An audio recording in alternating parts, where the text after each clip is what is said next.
Okay, so this is the whole of the GIT, starting from the oral cavity.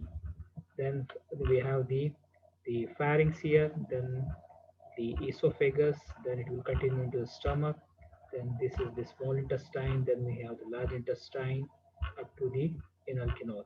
Then we have here pancreas. This is the liver, and salivary glands are here. Parotid, sublingual, submandibular. Okay, so we'll discuss all this, the main tract as well as the accessory glands. Coming to the main organ, that is the wall of the gastrointestinal tract. Okay, so if you see the wall of this long tube, very long tube of the gastrointestinal tract, if you study the histology, it has four layers. There are four layers for this gastrointestinal tract when we cut it and see it under the microscope. Four layers of tissue surrounding the lumen of the GIT. Lumen is the cavity inside. So there are four layers of it. One is the innermost will be called as the mucosa. Then we have the submucosa. So here is the mucosa. This is the mucosal lining. Then we have the submucosa. Then we have the musculosa. Okay, muscula is external and internal. Then outside we have the serosa. Serosa. Whenever the peritoneum is covered, then it is called as serosa. If not, it is called as adventitia.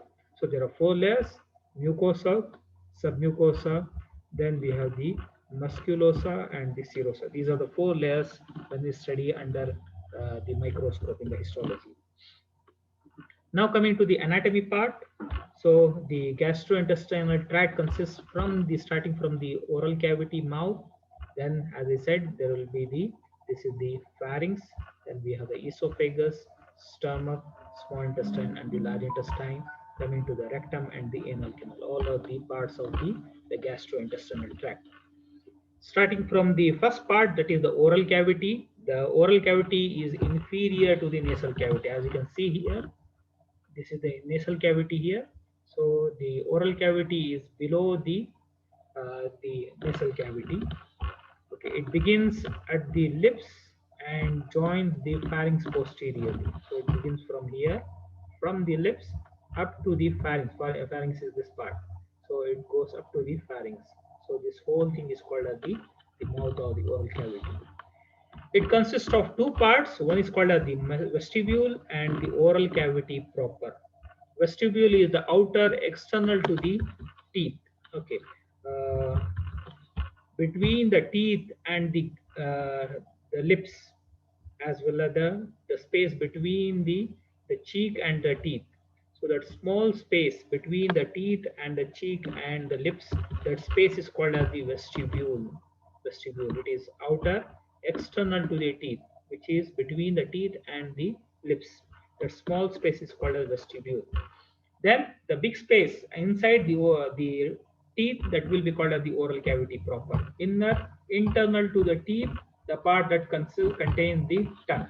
So here is the tongue, and this whole area, this is called as the oral cavity proper. Okay.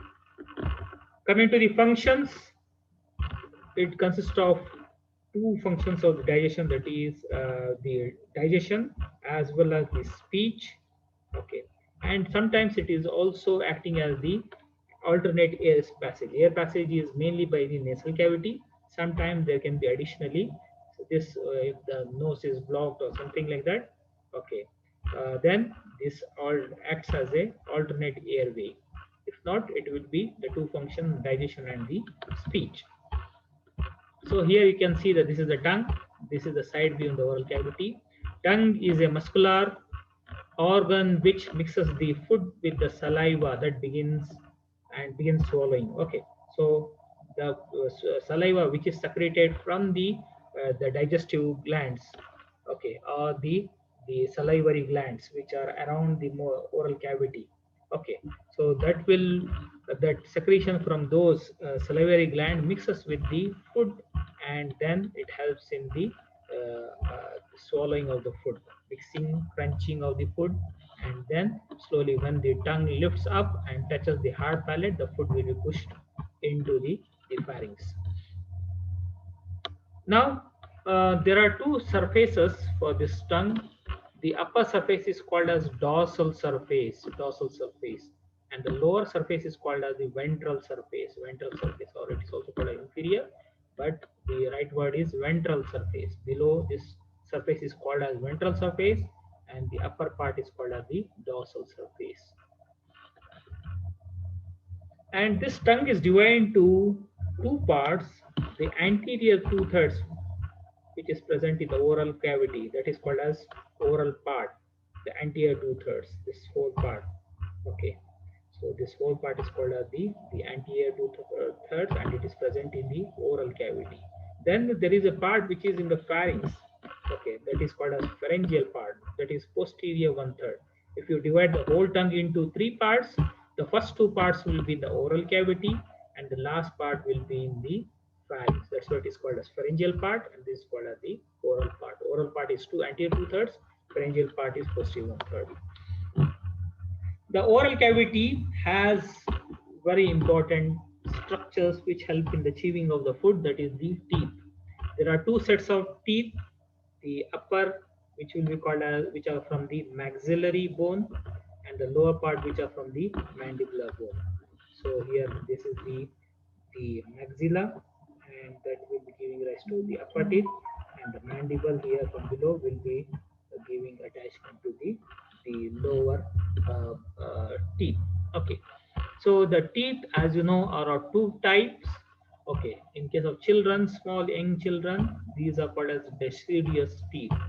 Deciduous because they fall. Deciduous means falling down, so they fall, so they are called as deciduous teeth. Then we'll have the, after once these are shut down, then there will be permanent teeth. Decidual teeth will be lesser, there will be just 20, but the permanent teeth will be 32. 32. Okay. Then apart from the bones and the teeth, in between there is something called as gum or gingiva. Okay, the soft tissue supports as well as fixes the teeth to the bone, so it mainly helps in the supporting and fixing of the teeth. The function of the teeth is, as you know, is the breaking down of the food into smaller pieces and participate even in speech. Mainly, it is helping in the breaking down of the food. But apart from that, it also helps in the speech. Especially if you might have seen the old people, if they lose the teeth, then the words cannot be pronounced properly. This is because the teeth not only helps in the breaking down of food, but also helps in the control of the air, so that the speech can be proper. So here you can see here, these are the teeth. This is from the maxilla and these are from the mandibular. Okay, so the lower teeth are from the mandible and the upper teeth are from the maxilla. Okay, so we can see here in the front we have the two incisor teeth. So two on the right side and two on the left side, and the two on the upper and the lower jaw. Okay, they are shown only on one side. It will be present on both the sides. It will be in pairs, two upper incisor and two lower incisor. Then we have one canine. Then we have two premolars on each side in upper and lower jaw. Then we have the three molars, the first, second, and third molar. The third molar is also called as the wisdom tooth. Okay, wisdom tooth, M3. Okay, so these are the teeth which are permanent teeth. Then going to the salivary glands, as I said, the salivary gland will produce saliva, which participate in the digestion of the food particles, especially the polysaccharides, and protect the teeth against bacteria. So it does two functions. One is it helps in the digestion of the polysaccharides, as well as it also protects the teeth against the bacteria, because it has the antibacterial effect, which will kill the some of the bacteria, not all, but some of the bacteria. So there are three pairs of salivary glands. They are in pairs because they are on either side. Whenever they are on either side, then we call it as pairs. So there are three pairs. The first one is the parotid gland, the submandibular gland, as well as the third is the sublingual gland. The parotid gland, so all these are exocrine glands. So all these glands will have duct. We have studied the endocrine glands, but we don't have duct. Now we are talking about the exocrine gland which have ducts. So all these three glands are exocrine because they have the ducts. The first gland, the parotid gland, is a serous gland. So it will be secreting a special kind of fluid which will be serous. Okay. Then we have the second gland that is secreting the mucus, that is the sublingual gland. It will be secreting the mucus. But the submandibular gland is a mixed gland which has both the serous as well as the mucus secretion. Today at morning I told you about the mixed gland in case of the endocrine exocrine part combined together. Okay, so that was the mixed gland. But here also it is mixed, but it is a different types of mix because we have the serous. This is also a exocrine gland because it has a duct, but it is mixed because it has both the types of secretion, serous as well as mucus. But parotid gland has only serous and sublingual has only mucus, but the submandibular gland has both serous and mucus. That's why it is called as mixed type of gland. Okay. So this mixed type is different from the mixed gland, which is the exocrine and endocrine glands being together. Okay. The salivary glands open by ducts. As I said, they have ducts, so they open by duct into the oral cavity. So they pour the secretion through the ducts. So if you can see here, so this is the parotid gland, and if you see here, this is the parotid duct.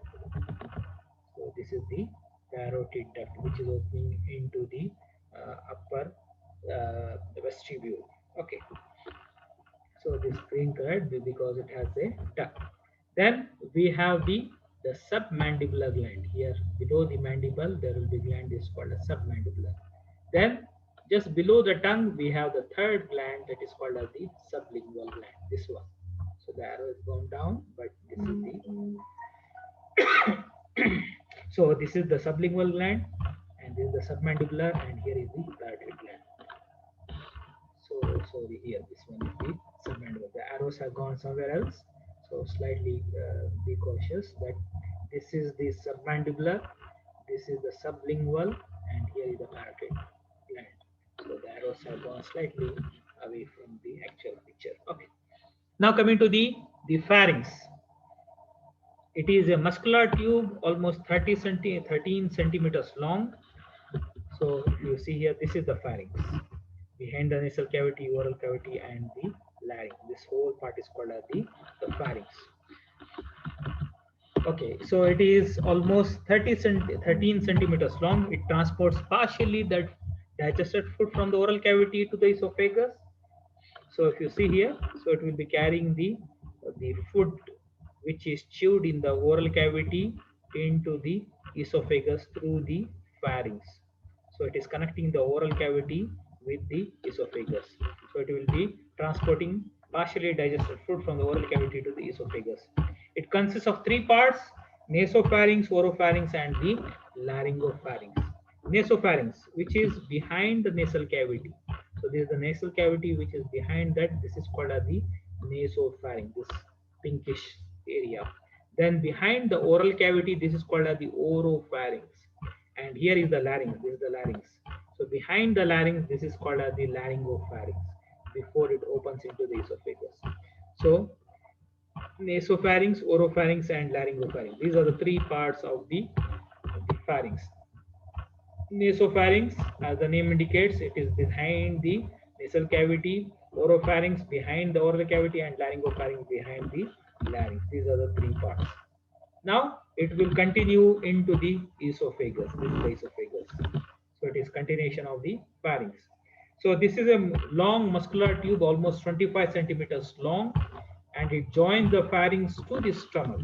So if you see here, so this is the esophagus continuing all the way up till it opens into the stomach. This is the stomach here, so it opens into the stomach. Passes from the thorax into the abdomen.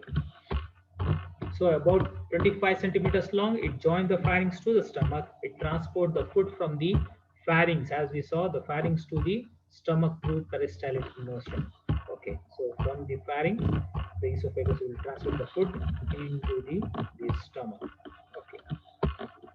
So it has three parts: the cervical part, thoracic part, and the abdominal part. Wherever it is present, when it is present in the neck, that part of the esophagus is called a cervical part. That part, cervica, means near the neck. So it is present in the neck, so it is called a cervical part. Then we have the thoracic part. This is the thoracic part, which is behind the heart. That will be called as the thoracic part. Then a small part enters the abdomen before it opens into the stomach. This small part will be called as the abdominal part. So there are three parts: cervical, thoracic, and the abdominal part of the esophagus. Now coming to the stomach, the esophagus now opens into the stomach. So this is the picture showing you the stomach. So it is J-shaped dilated part of the GIT lies in the abdominal cavity below the diaphragm.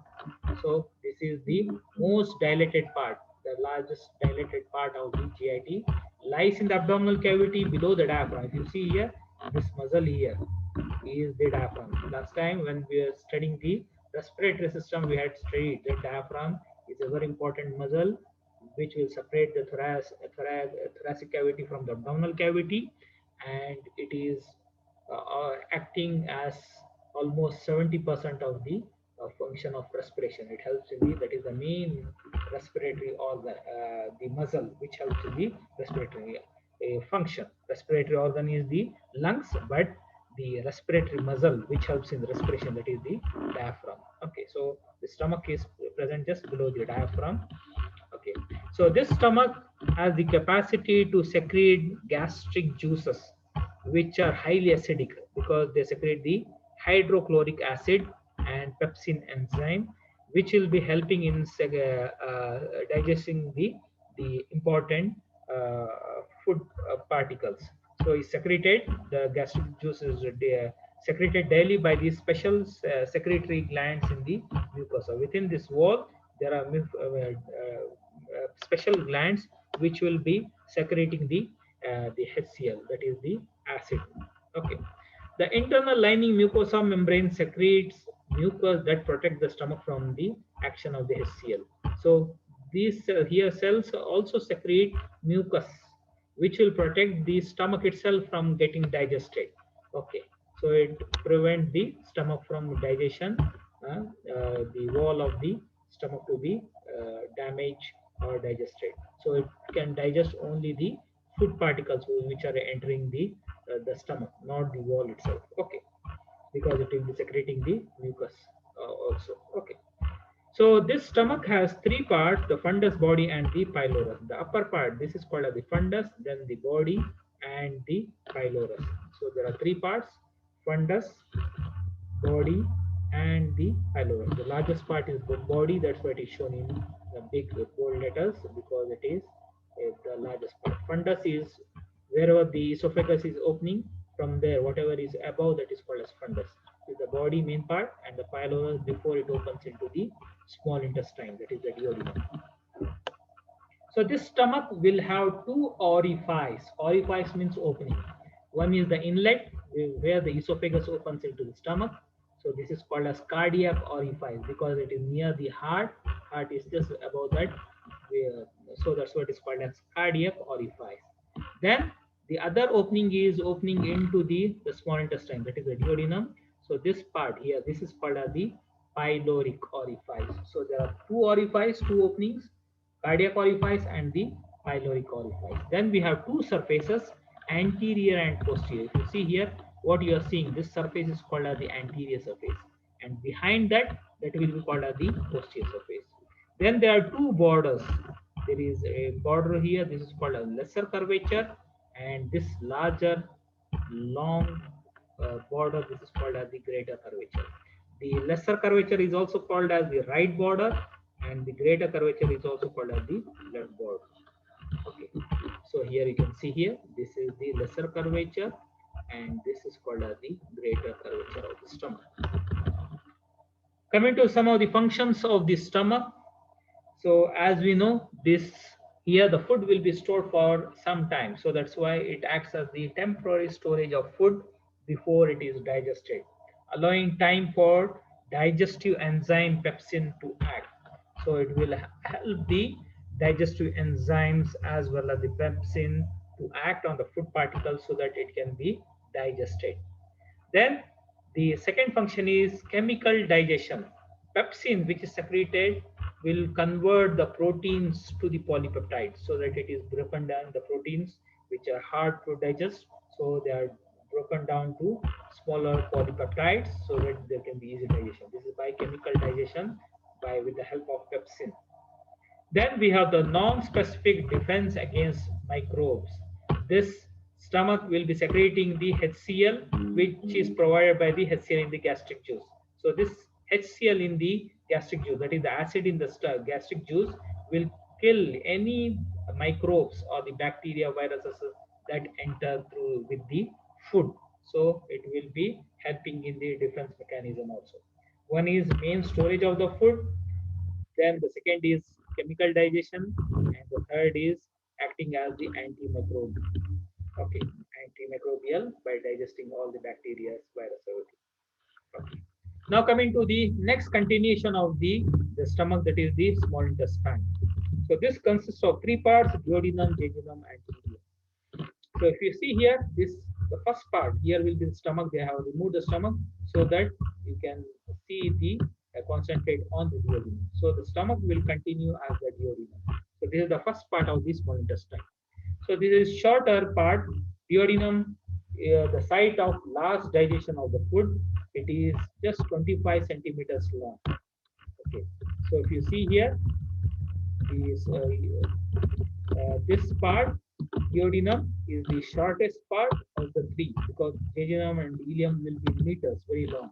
So this is just centimeters. So it is very short, just 25 centimeters long.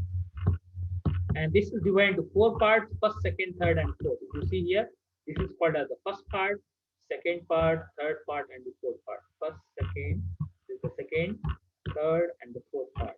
It begins from the stomach and continues with the jejunum. So it begins from the stomach as the duodenum, and then it continues as the jejunum. So here this is the cut section so that you can appreciate the inner view of the stomach, how it looks like. Okay. Now it will continue into a very long tube. This is the remaining part of the small intestine that is coiled so vigorously that it fills the whole of the stomach. That is the jejunum and ileum. So where the actual absorption will be taking place.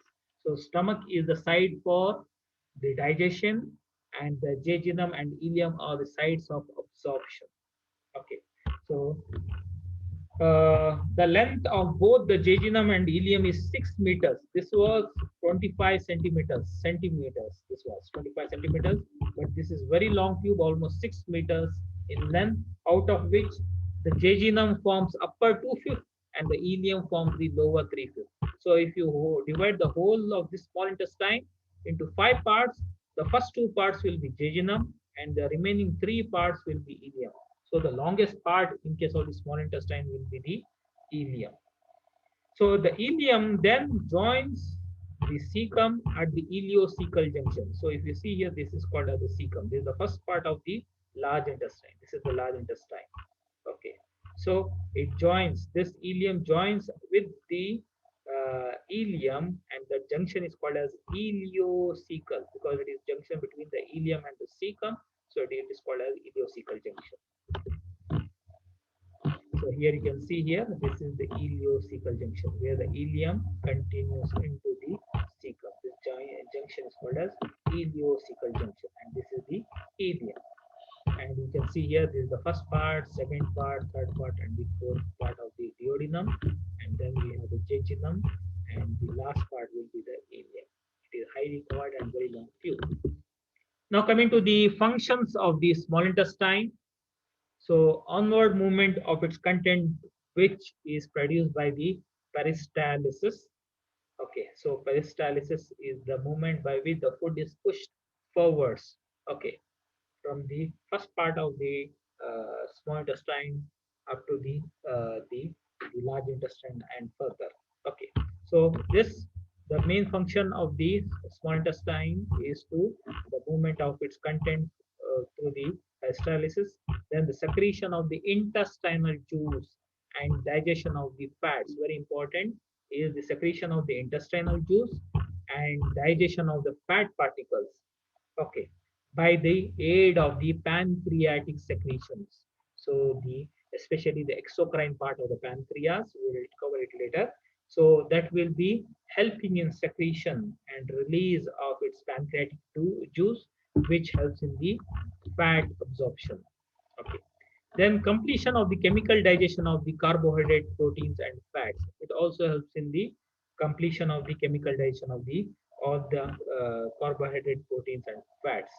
Then it also helps in the protection against microbes, because here also there will be antibacterial, antiviral secretions which helps in the digestion, especially also the acid of the stomach itself, which will enter into the small intestine.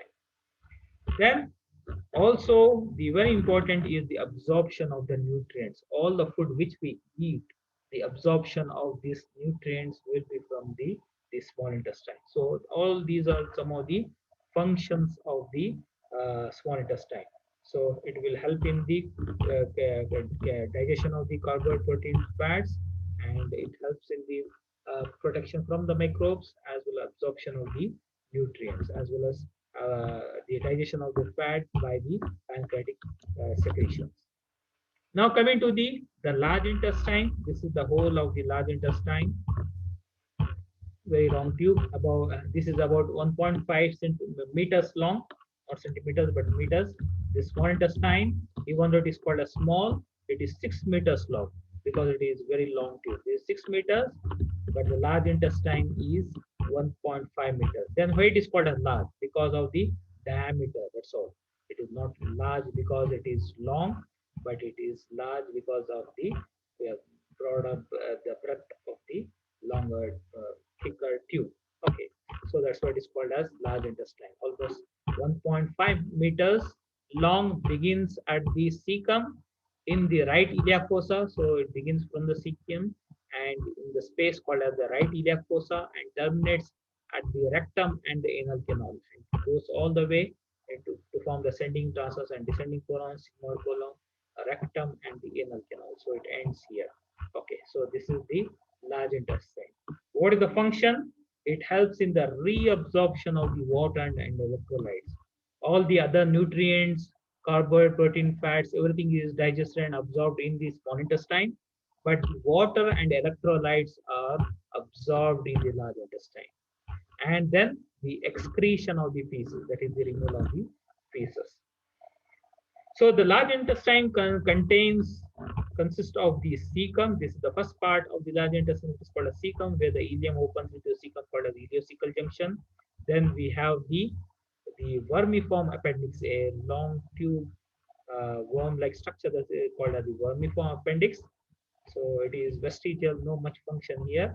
Okay, but here there is the ascending colon, transverse colon, descending colon, and then S shape. This is called as the sigmoid colon. Then it continues into rectum and the anal canal.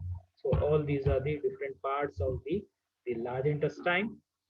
The external features of the large intestine. How do you identify, how do you differentiate between the large intestine and small intestine?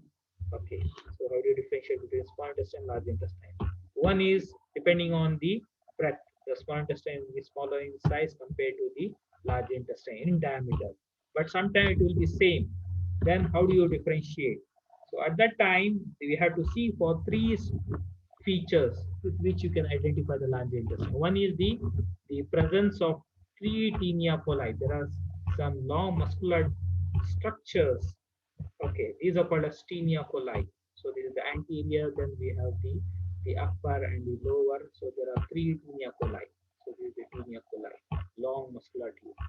Then we have the omental appendices, or it is also called as the appendices epiploicae. So here, if you see here, so there are small fatty contents. These are called as the appendices, mental appendices.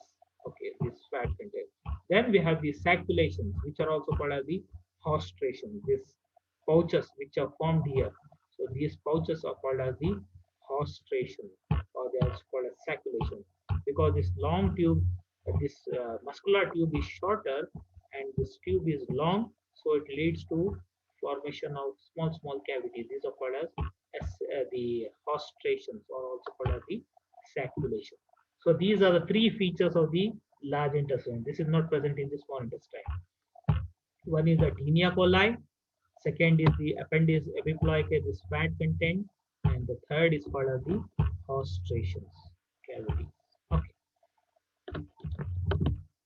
so as I said, these are called as mental appendices, or they are also called as the appendices epiploicae. So these are the fat content. Then we have the three tinea coli. If you see here, this is the tinea coli 1, 2, and 3. Three tinea coli. Then these small bags are called as the hostrations. Circulation. Now coming to the accessory glands of the digestive system, that is the liver, biliary system, as well as the pancreas. So first we'll talk about the largest organ in the body, that is the liver. Nowadays we call the skin as the largest organ, because skin is also considered as a organ, and it is said to be the largest organ. If not, if you want to see the proper organs in the abdomen, then the liver becomes the largest gland as well as the organ. Okay, okay. So, but among the glands, this is the largest gland among all the glands, as we saw already the salivary glands. This is much more larger in size compared to the other glands. Okay, so this is the largest gland in the body. It lies in the upper part of the abdominal cavity, below the diaphragm. Okay, we have seen on the left side below the diaphragm is the stomach. On the right side will be the liver. So this is the liver, and here is the diaphragm. Just below the diaphragm will be the liver.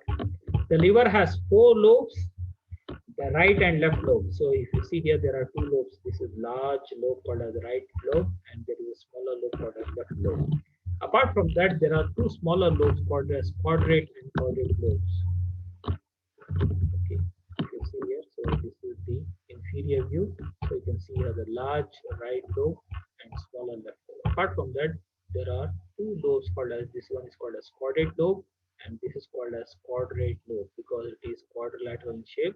So this is called as quadrate and caudate. So there are four lobes: right lobe, left lobe, caudate lobe, and quadrate lobe. So these are the four lobes of the liver: right, left, quadrate, and caudate.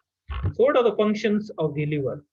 One is it will be secreting bile with the help of this gallbladder. So with the help of this gallbladder, actually it is produced in the liver and stored in the gallbladder. That is the bile. Okay, so the function of the liver will be secretion of bile, which will later stored into the gallbladder. The second is detoxification of drugs. Very important is the detoxification of drugs. Whatever we eat, or sometimes if we take any medicine, sometimes they can be poisonous or dangerous to the health. So this liver helps in the detoxification of the drugs. Then metabolism of the proteins, carbohydrates, and fats. So whichever all the food is absorbed in the small intestine, and the main metabolism will be taking place in the liver, the fat, protein, as well as the carbohydrate.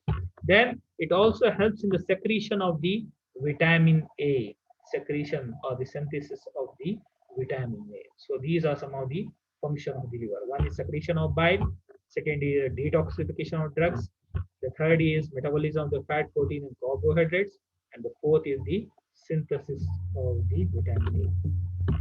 So these are two lobes, and then these are the gallbladder. So here is the gallbladder here, the four lobes. Now coming to the biliary system. Okay, the biliary system, the parts of the biliary system. So it has the right and left hepatic ducts. Okay, then we have the common hepatic duct, then the bile duct. Okay, then the cystic duct and the gallbladder itself. So if you see here, so this is the right and left hepatic ducts which are coming from the liver, because the liver is the structure which will be secreting the bile.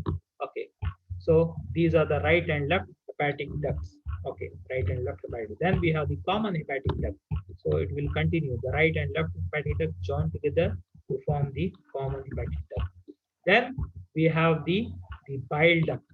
So the bile duct is here, which will continue below. And here this is called as the cystic duct. The gallbladder it will be secreting, it will store, the bile will be stored here for a few days so that it is concentrated for almost 14, 15 days. Then when it is concentrated, it will be pushed back to the cystic duct, which joins with the common bile duct. Okay.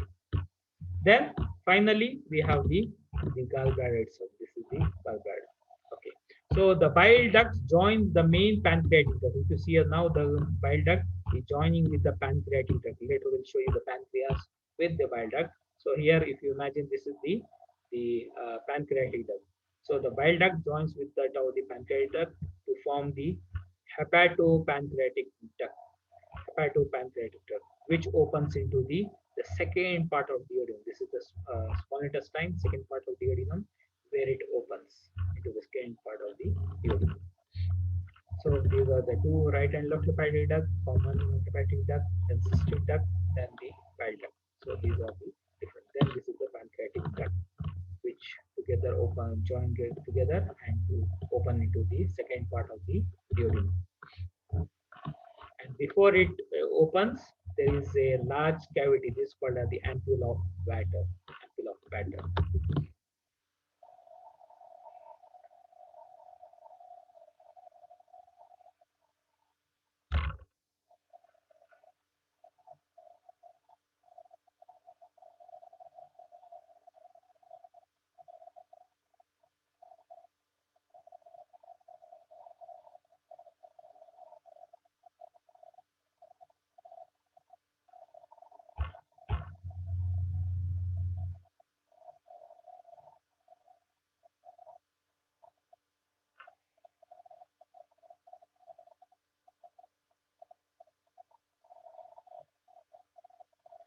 Okay, now the pancreas. Okay, so this is the pancreas here. Okay, this is the pancreatic duct which I was talking to you about. Okay, in the morning. So this is the main pancreatic duct. So this is the pancreas, and it is joining with the bile duct to open into the second part of the duodenum. This is the first part of the duodenum, this is the second part, third part, and the fourth part. So it is opening into the second part of the duodenum. So the pancreas lies in the posterior abdominal wall behind the stomach. So again, you have seen the pancreas. So it will be present behind the stomach, the posterior abdominal wall, and it has four parts: the head, neck, body, and the tail. If you see here, so this is called as the head of the pancreas, head of the pancreas. Then we have a short part which is narrow. This is called as the neck of the pancreas, and a large part that is called as the body of the pancreas. And here at the end, this is called as the tail of the pancreas. So tail of the pancreas is the site where the endocrine part, that is the islets of Langerhans, will be present. Okay, so the remaining part will be the exocrine part of the gland. Okay, because it has a duct, as you can see here, this is the pancreatic duct. So it is a mixed gland, as I told you before. It has endocrine as well as the exocrine part. The endocrine part will be secreting the hormones, that is the insulin, glucagon. Okay. Then the exocrine part will be secreting enzymes. That is for through the pancreatic juice. It is secreting the pancreatic juice containing enzymes. So it has a duct system. That's why it is called exocrine part, because it has a duct system. The main as well as the accessory pancreatic duct. If you see here, this duct, this is called as the main pancreatic duct. Apart from that, there is a smaller duct here. This is called as the accessory pancreatic duct. So there are two ducts, main pancreatic duct and a shorter, smaller accessory pancreatic duct. The main pancreatic duct joins the bile duct and opens to the duodenum. If you see here, here is the bile duct joins with the main pancreatic duct to open into the second part of the duodenum. Accessory pancreatic duct opens directly to the duodenum. If you see here, accessory part also opens into the duodenum, and this is the directly into the duodenum. Okay. So this is called as the major duodenal papillae, and this is called as minor duodenal papillae. These openings have a specific name. This is called as the major duodenal papillae, and this is called as the minor duodenal papillae. Now coming to the blood supply of the whole of the GIT, that is the gastrointestinal system, it is mainly from the three arteries coming from the abdominal aorta. This is the abdominal aorta, which will give three important arteries. One is called as the celiac artery, then the superior mesenteric artery, and the inferior mesenteric artery. So these three arteries supplies most of the parts of the GIT. celiac artery, superior mesenteric artery, as well as the inferior mesenteric artery. So the upper part,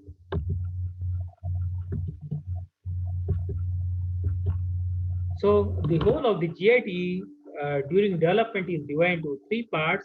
It is the first part, the upper part will be called as the foregut, then we have the midgut and the hindgut.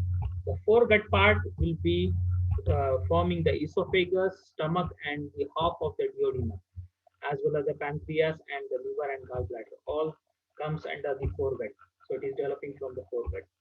From the midgut, we'll have the remaining half of the lower part of the duodenum, jejunum, ileum, cecum, appendix, ascending colon, as well as right two-thirds of the tragus colon. All is from the midgut. Then we have the hindgut, which develops into the left one-third of the tragus colon, then descending colon, sigmoid colon, and rectum. So there are three parts. Whole of the GIT is divided to three parts: foregut, midgut, and hindgut, and these are related to each part. Foregut as these parts, midgut is these parts, and the hindgut is three parts. Why this is important? Because the blood supply depends on this. So all these structures which are developing from the foregut will be supplied by the celiac artery. Celiac artery will be supplying the foregut and all the structures to it.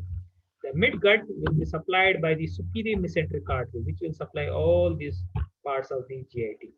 Then the hindgut will be, which is developing into all these parts, will be supplied by the inferior mesenteric artery. Remember, as I told you, there are three arteries which will supply the whole of the GIT. Celiac artery, this is the celiac artery, superior mesenteric artery, and inferior mesenteric artery. So these are the three same arteries supplying the three different parts of the GIT. Foregut parts consisting of all these structures are supplied by celiac artery. Then the midgut part consisting of all these parts will be supplied by the superior mesenteric artery. Then the hindgut part, which is forming these three parts of the GIT, will be supplied by the inferior mesenteric artery. So if you remember these three parts and their derivatives, then you can easily say which part is supplied by which artery. Now coming to the finally to the last part, that is the peritoneum. The organs in the abdomen are covered by a thin membrane. All these organs are covered by a thin membrane called as peritoneum. Peritoneum is the largest serous membrane of the body. So this is a serous membrane filled with small quantity of serous fluid. It has two parts, the parietal layer and the visceral layer. Parietal layer, which is covering the abdomen. So this will be called as the parietal layer. Then the part which will be over the different organs is the stomach over it, as well as the large intestine, on the small intestine, everywhere there will be covering, thin covering of the peritoneum, transparent membrane. So that will be called as visceral layer. Viscera means organs, which layer is attached to the organ, that is called a visceral layer. The parietal layer, which will be on the other side, on the abdominal wall. The parietal layer, which lines the abdominal wall, as I said, lines the abdominal wall, and the visceral layer, which covers the organs. The visceral organ, it is same membrane, cover the abdominal cavity as well as the organs, but it has different names. When it covers the organ, then it will be called as the visceral layer. Okay. So there are two layers of the peritoneum, parietal and visceral layer. Okay, visceral layer will be covering the organs within the abdomen and the pelvic cavity. Pelvic cavity is the lower part of the abdomen. The space between the two layers is the peritoneal cavity. So this pink layer area shown between the two layers is the parietal layer and this is the visceral layer. Okay, visceral peritoneum, as you can see here, this is the visceral peritoneum, and this is the parietal peritoneum. Okay, the front as well as in the back. Okay, so in between this pink area is called as the peritoneal cavity, containing small quantity of serous fluid, and this will facilitate the movement of the viscera over each other by allowing sliding. So presence of this small quantity of fluid and two layers will give free and smooth frictionless movement, frictionless, without friction, because the intestines will be moving. So if there is no fluid and no peritoneal lining, then it will rub on each other and there will be friction, and then it leads to inflammation and other conditions. So presence of this peritoneum and small quantity of serous fluid will prevent friction between the intestinal parts as well as the organs, and then so it will easily can move during the peristalsis. So this is all about the whole of the digestive system, including the gastrointestinal system, that is the whole tract, as well as the accessory organs. So if you have any doubts regarding this, you can ask me now.